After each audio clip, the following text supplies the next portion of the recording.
Starting with updates from the Israel-Hamas war, the Israel Defense Forces, or IDF, have said an airstrike killed a senior Hamas leader in the Gaza Strip.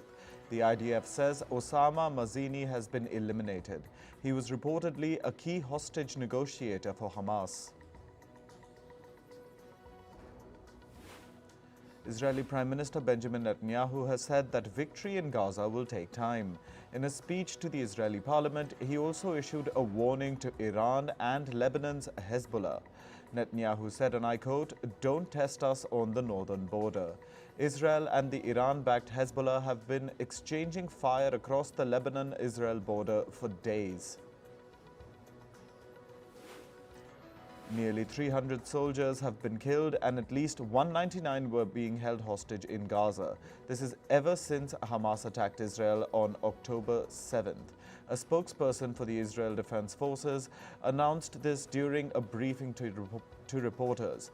The spokesperson also accused Iran of ordering Hezbollah to attack the Lebanon-Israel border on Sunday. Thousands of Palestinians desperate to leave Gaza gathered at the Rafah border crossing on Monday. Rafah is on the border between Gaza and Egypt's Sinai Peninsula. This is the only Gaza crossing that's not controlled by Israel. Earlier on Monday, security sources in Egypt said a ceasefire had been reached to allow people to leave Gaza and aid to be let in. However, Israeli officials later said that there was no truce.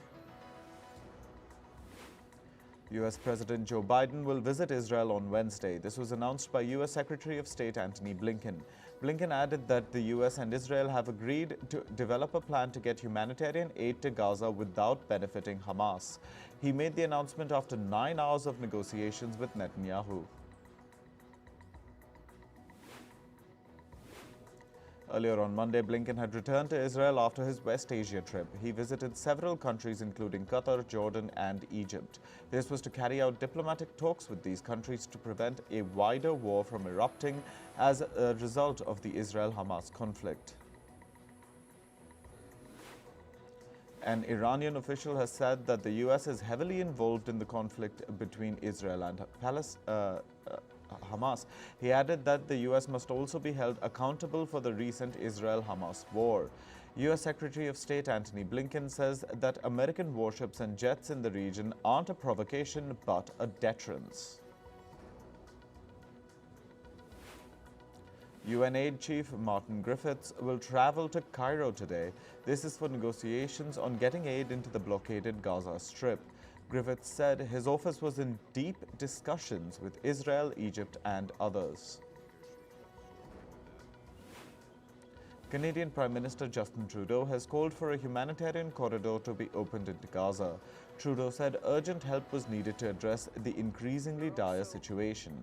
He added that Canada fully supported Israel's right to defend itself in accordance with international law.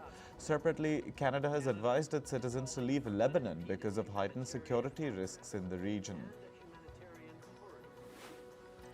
European Commission President Ursula von der Leyen has announced the launch of a humanitarian air bridge operation to Egypt. This will consist of several flights to bring supplies to Gaza. Von der Leyen said that the first 2 flights will be sent this week.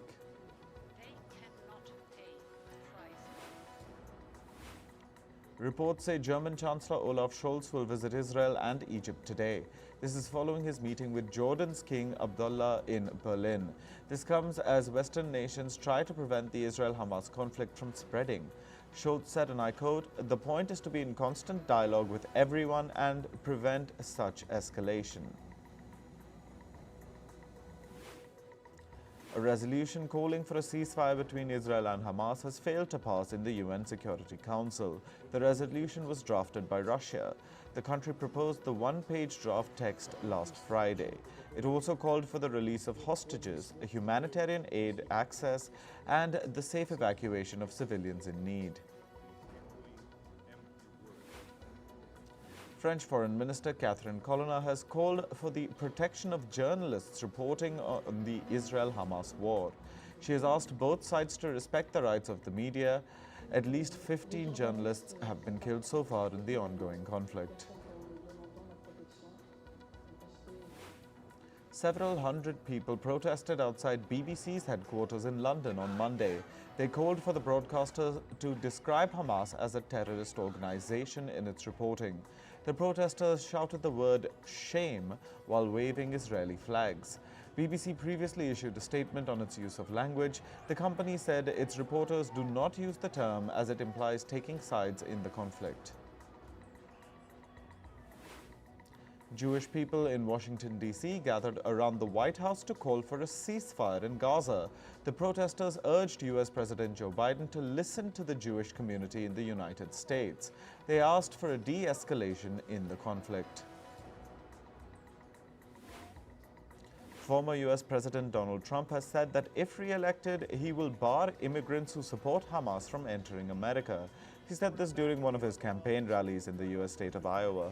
Trump also said he would set up travel bans for what he called travel-plagued countries. However, he did not say how he plans to achieve any of this. In other political news, Russian President Vladimir Putin has arrived in Beijing for the Belt and Road Summit. During this visit, Putin will also hold bilateral talks with Chinese President Xi Jinping. This is Putin's second trip since the International Criminal Court issued an arrest warrant for him in March. Two Swedish people were shot dead in Belgium's capital, Brussels, in a suspected terrorist attack. The gunman identified himself as a member of the Islamic State. A massive manhunt is on to catch the suspect. The shooting happened near a stadium where Belgium and Sweden were playing a football match. UN aid coordinator Daniel Peter Endres says the people of Afghanistan are in urgent need of shelter. Their existing houses are not earthquake-proof and the people are afraid to go back. 3 powerful earthquakes have hit Afghanistan in the last 10 days. According to the UN, over 43,000 Afghans have been affected by the earthquakes. The Supreme Court of India delivered its much-anticipated judgment on pleas seeking the legality of same-sex marriages in the country. The Supreme Court has refused to grant constitutional validity to same-sex marriages by a 3-2 majority. No constitutional or fundamental rights have been given to civil unions.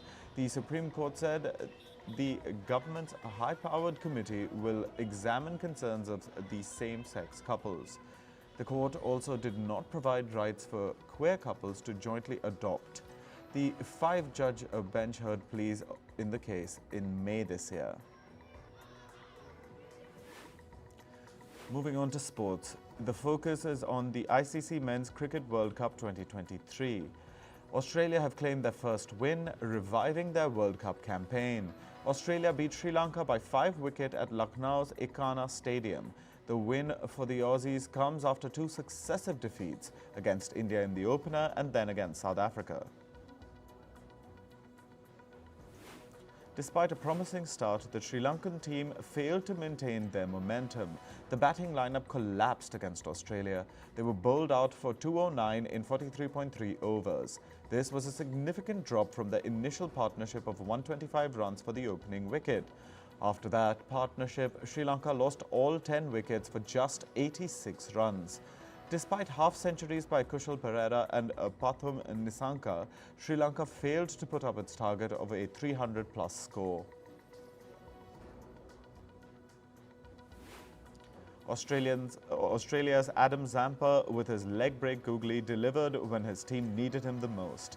The leg spinner claimed 4 wickets against Sri Lanka. Zampa got rid of the in-form Kusal Mendes, but the wicket actually belonged to David Warner, who ran across from deep mid-wicket, covering about 25 metres to complete a spectacular diving catch.